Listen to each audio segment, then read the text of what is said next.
I am Penelope, author of epic fantasy and paranormal romance, and welcome to my imaginary friends, a look behind the scenes of an author mapping the worlds in my head and making them a reality. Hello friends, today is Friday, December 11th, 2020, and this is episode 98 of my imaginary friends. I'm Leslie. So this week's best thing.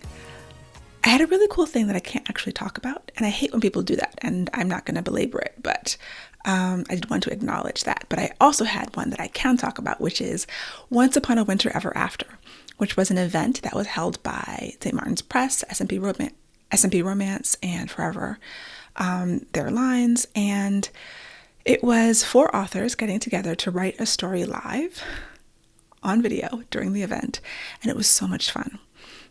So it was Lily Manon, Nancy Nagel, and Farah Rashan, and me. And then the hosts were from St. Martin's Press, DJ, and Marissa, and I don't know if I can say their last names properly, so they were fantastic. And they were sort of like live commentators on this, the sport of live online writing, because they were putting the Google Doc that we were writing on the screen. So it was basically a short romance story. We're all romance authors and with input from the audience. So there were polls that had happened before and during the event. And so they chose the characters' names and the activity that they were going to be doing. And so I was 3rd out of 4, and it was just like we would write for about 5 minutes and then pass the torch on to the next person. We had these elements that we would get when it was our turn that we had to include. So in that way, I think I mentioned it was like the 48-hour film project, which, you know, is something I used to participate in a lot. But at the same time, y'all know I'm a plotter. I'm not a pantser. I don't just like sit down and start writing and not knowing anything. And I was getting nervous. And as I wasn't super nervous before, but when the event started, and I was like, oh my gosh, I'm going to actually have to do this. And everyone's going to see me typing live on screen. And how is that going to work? So a little behind the scenes action. This is the anatomy of the live writing event. I was taking notes throughout. Lily Manon was the first writer, and she started out strong. I mean, she had this great setup. It was, the hero and heroine were in this snowman building competition, and the heroine, Simone was her name, and I really had to win. She was like, I really need to win this thing. But in the time allotted, Lily never got to why she needed to win. So I was like, okay, why does she need to win? What are the stakes? What is the motivation here? And I have my remarkable digital notebook out that I'm scribbling the notes in.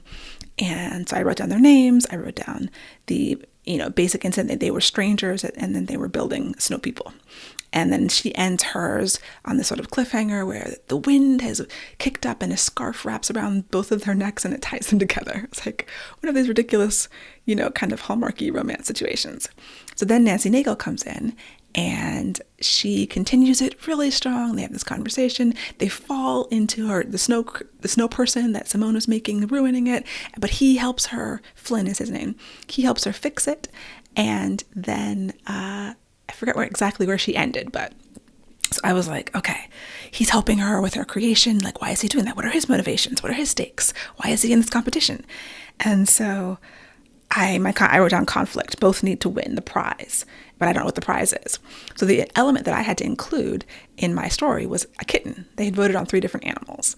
And I was like, okay, it's a kitten rescue. So my part of the story was that she had to win because she had to have enough money to fund her kitten rescue because she had found a box of kittens on the side of the road and she didn't have enough money to foster them out. And he had known about her kitten rescue and knew she was going to be in the contest and entered the contest just to meet her because she's all like, why are you helping me? And then we give it off to Farah Rashan at the end and she brings it home. I teed it up for her and she took it home. And it turns out that he had lost a kitten, or his cat recently had passed away, and he was looking at the kitten rescue, and then he was going to enter because he's a master snowman creator, and he won the contest and gave her the check. And then they go off for their hot chocolate, and they're happily ever after. And it was a lot of fun. But it's like, yeah, when it was my turn to write, the pressure was on, because not only am I on camera, but then they've zoomed in on this Google Doc as I'm typing. And so I started typing and it was going well. And then at one point, my brain shut down. I was at a line of dialogue and I'm like, And I was like, does this make any sense at all? And then I was like, but does it need to? Because we're writing a story in 5 minutes with 5 minutes each on screen. So I was like, let's just go for it. So I just like shed the normal fear and obsessiveness and was just like, yes, we're just going to go for whatever happens, whatever poor, craft things that are going on, or poor story things that are going on, because it's not possible to do this like quote unquote right. But from the comments, people seem to like it. They liked the kitten rescue. They were surprised by it, because I was like, I'm all in for this kitten thing. Like, let's do it.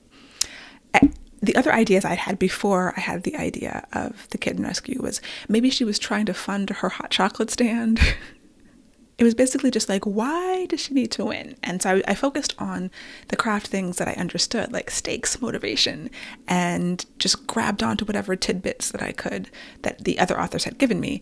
And also keeping in mind that I have to leave Farah something to do and try to, give her a good place to pick up the story from. So yeah, that was my highlight of my week. I don't know the final title of the story. I can't remember, but there were several suggestions about like Christmas Rescue, a perfect reunion, or perfect union, like purr kittens.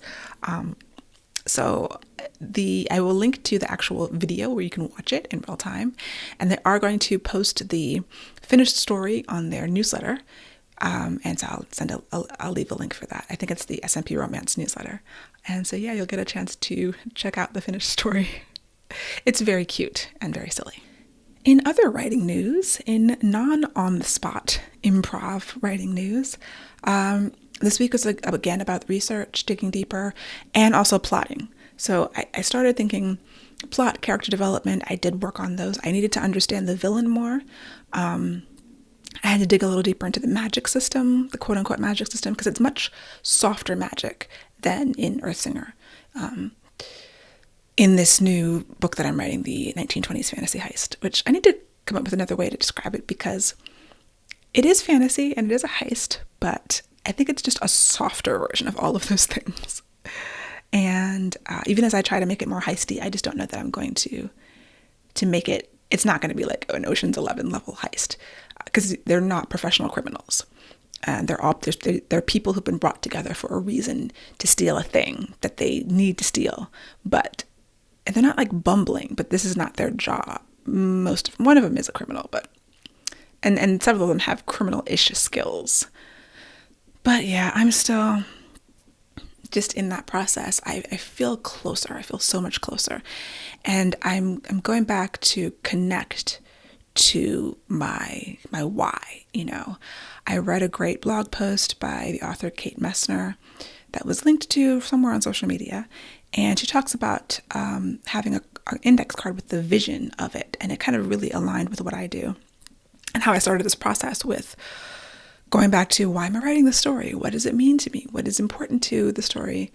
What is important about the story to me, And so I drilled it down to one sentence, and then I got an index card and wrote that down. So it's in my Scrivener, but it's also right in front of my face. I have it here on my magnetic whiteboard that is on my desk. And I'm just, every time I come into a question or a dilemma, I try to focus back in on, okay, what is the purpose of this? What are the major themes? Why am I writing this in the first place? What about the story is interesting and meaningful to me that I'm devoting all this time to it? So I'm trying to use that as the touchstone. And I think it's a good idea, because I get lost in the possibilities. I realized I have to change my main character's job. I decided that she had a certain job, and then I'm like, no, I needed to do some more work. And there's more opportunities there for the character growth. And so now I'm researching the types of jobs that she could have that were reasonable. And even if it's not completely reasonable, even if it's like a push, that's okay. But I mean, even in 1925, women were doing all kinds of jobs, and even Black women were doing all kinds of things. So yeah, research, character development, vision, that's kind of what this has been about. I also had to take a day or two to step back and organize my research. I've been keeping all of this research in Scrivener, And it's great because of the way that Scrivener is set up. I can have the folders and the different files inside one document. So I had a bunch of different documents with a bunch of different things, with the idea that, I didn't want everything in one big document, which is why I can't write in Word. That's why I love Scrivener. But it just needed more like fine tuning. So what I have is history, which has a bunch of different articles about just bits and pieces of actual history. Like I have one on Pullman porters, I have one on policy gambling, I have one on bootlegging, and then I've got locations. So basically the only location right now is Washington, D.C., and I've split that up into different sections. So kind of an overall places, and then just little blurbs about different locations that I've discovered, and then one on U Street and Shaw, the neighborhood in which the story takes place, and that's way more detailed. I break it down into the kinds of businesses. That was what I was talking about last week with the maps, so I could plot out things. The clubs, the theaters, the pool halls, eateries, barbershops, miscellaneous. Then I've got also crime in prison, a document for that, a document on like social. It's just called social, but because DC at that time and with the Black community had very stringent, like a social caste system. That's from where my research about that goes. I have some on the real people that I'm going to be putting in this book, or that I hope to put in. Not all of them are in the outline right now, but I think I'm going to be able to squeeze a few more real life characters in there. Then I have a folder for magic systems, and then a folder for events. And the only thing in there right now is World War I, but there are other events that I think I'm going to have to put in there. And then I just have a catch-all folder for research, which one of the cool things about Scrivener is that you can save a copy of a website page in case the site goes down or something. So I've got some of the web pages that I've used, and then just other miscellaneous research things that may or may not make it into the actual book. So I had these things, but I still had things scattered around, because when I'd find something, I would just dump it. And I needed to take a day or two, like a day and a half, in terms of my writing time, to organize it better, to try to do like a table of contents for the bigger pieces, the bigger documents, and make sure things were where they're supposed to be so I can find them more easily. And that was time well spent. And also kind of taking a step back from just the focus on the plot and character allows my mind to sort of work on it in the background. And so it gives me time away from the story, which is important to me, while I'm still working on things that are useful and helpful for the overall project. So that's sort of what I've been working on. And yeah, with this research, it's like one of those things where people often ask, oh, what time in the past would you like to live in? And I'm like, none of them. No time in the past was really great for me.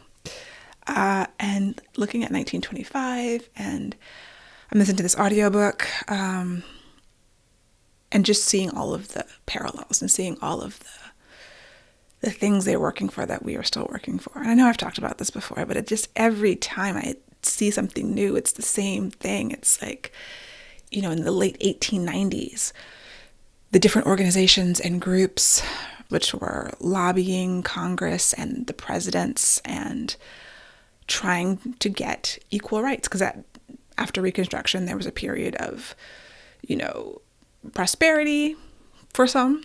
We had Black people in Congress and the Senate, and things were looking up, and people were like, oh, discrimination is going to be a thing of the past. This is 1890s. And so then things start backsliding towards the end of the century, and then they get backslid even further. And, 1925, we're still really far away from the civil rights movement of the 60s, which is still really far away from now. And it's always the same thing, like it gets better and then it gets worse. And it's also interesting to me to juxtapose it to like Barack Obama. So if you look at Reconstruction and Barack Obama and these periods of great achievement, and you're thinking, we're in a post-racial society. They didn't use that exact language back then, but that was the idea. Like, we're doing well. We're going to just blow past all of these prejudices and the laws, the with the amendments, I'm trying to think, the 13th, 14th, 15th Amendments to the Constitution, like Black men had the right to vote and you weren't supposed to discriminate, and then backslide. So I look at Obama, high point, achievement, first Black president, and now we're in the backslide because it's never that easy, and the progress is always so hard fought, and we could be in a backslide for decades. You know, if you think about Reconstruction to the 60s, it's like 90 years, right? So yeah, it's interesting and painful. And the challenge that I've set myself is to write an entertaining novel that takes place in this period that is not strife and woe, but is grounded in that as being the reality. And so it's not any different from writing a book in any other period of time, because there's always strife and woe happening as a background for some group of people. And if you're writing the story of the group of people for whom it's happening to, it doesn't have to be a story about that, but that's there. You know, that's always there. It's the milieu, it's the paradigm, you know. Hopefully I will actually start writing words in the story in the next 2 weeks.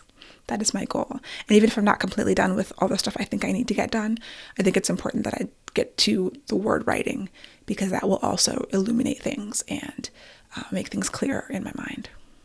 Our featured podcast this month is the Mermaid Podcast, and here's a word from them.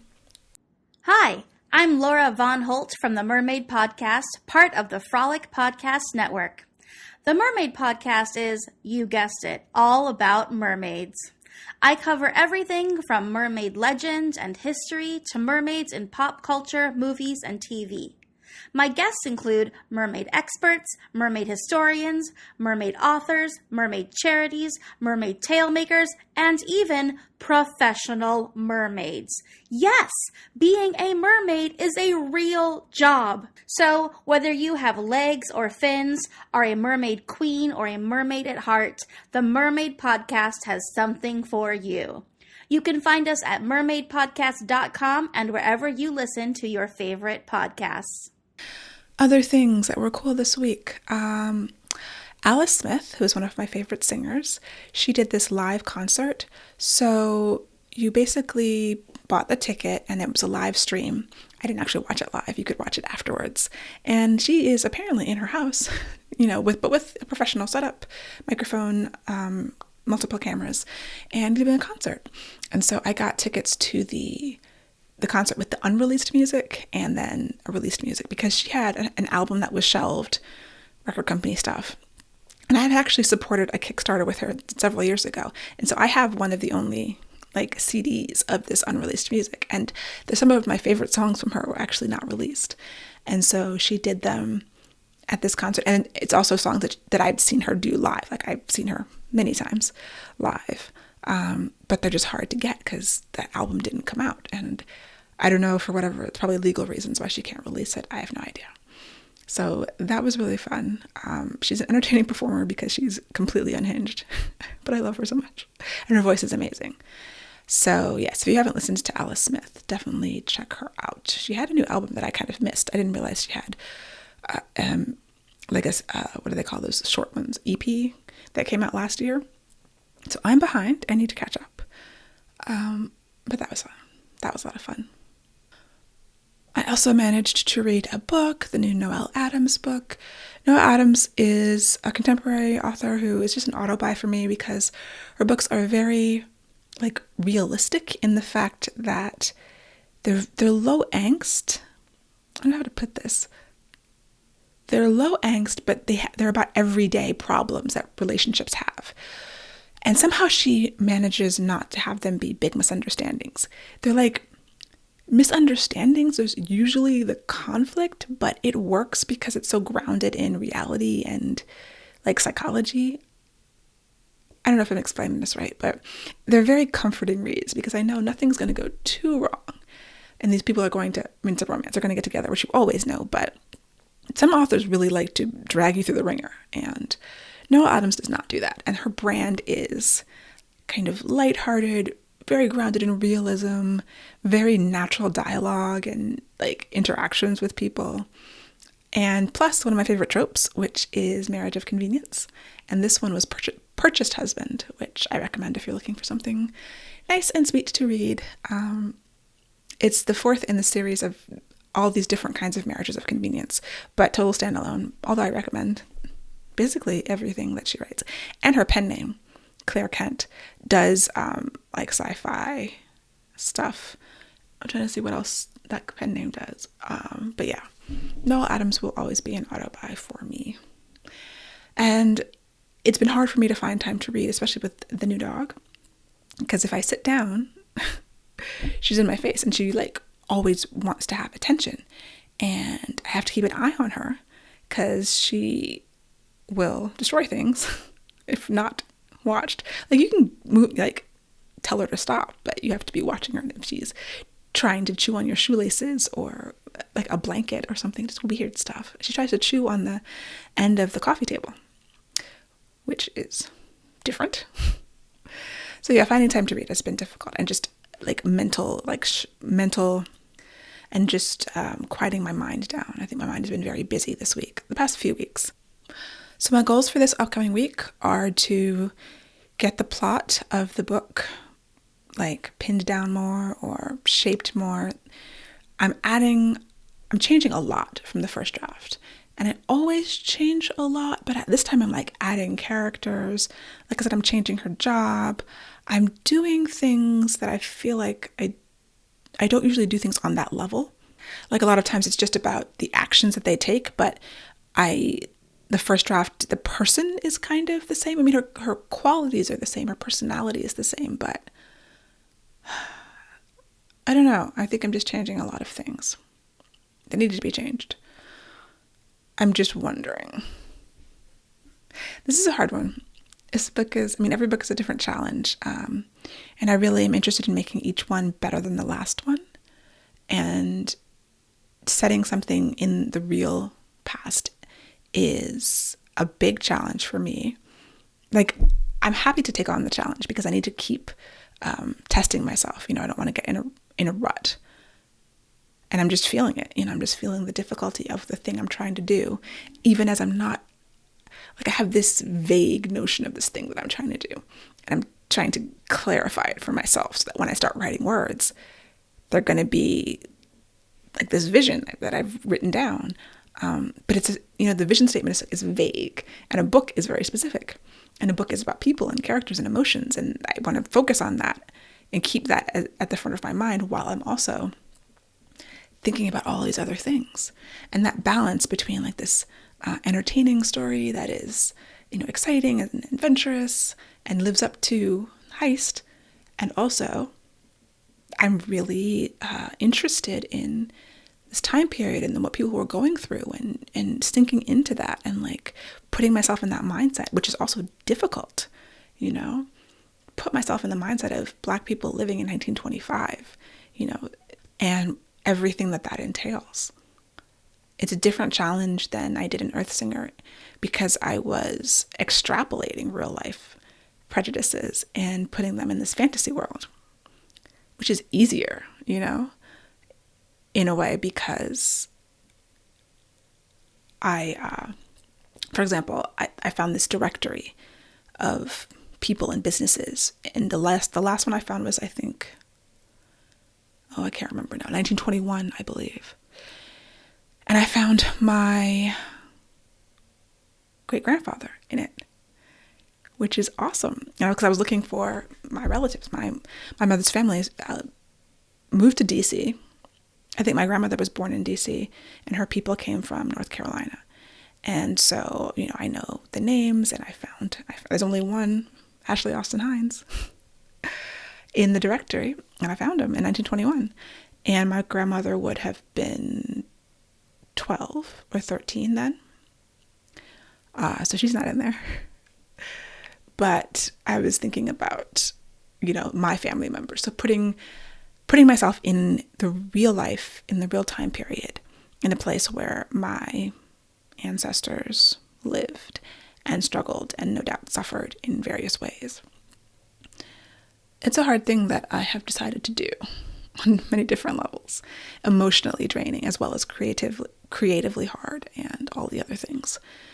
So I'm giving myself a lot of grace and I'm taking the pressure off. And I'm glad that I don't have a specific deadline.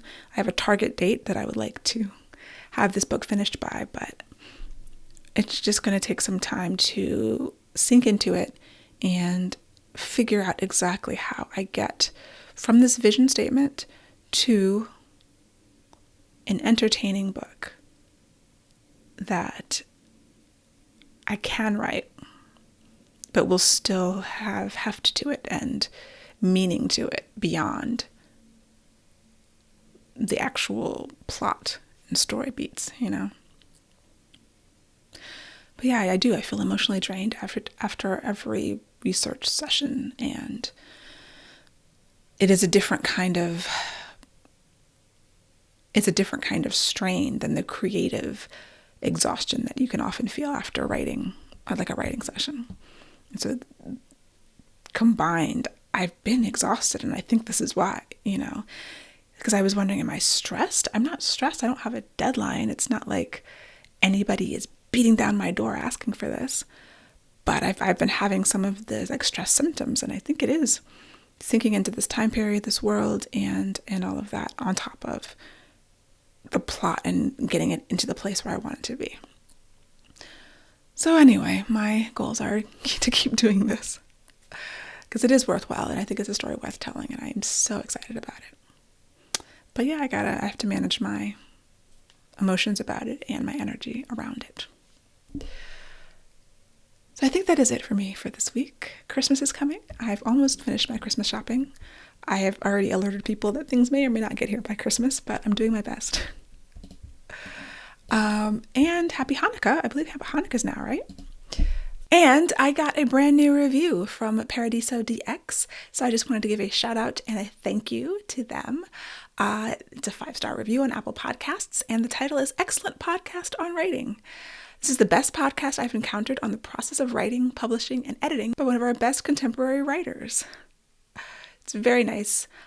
They go on to say all kinds of other nice things. So thank you very much. And if you would like to leave a review, you can do so on Apple Podcasts or wherever you get your podcasts.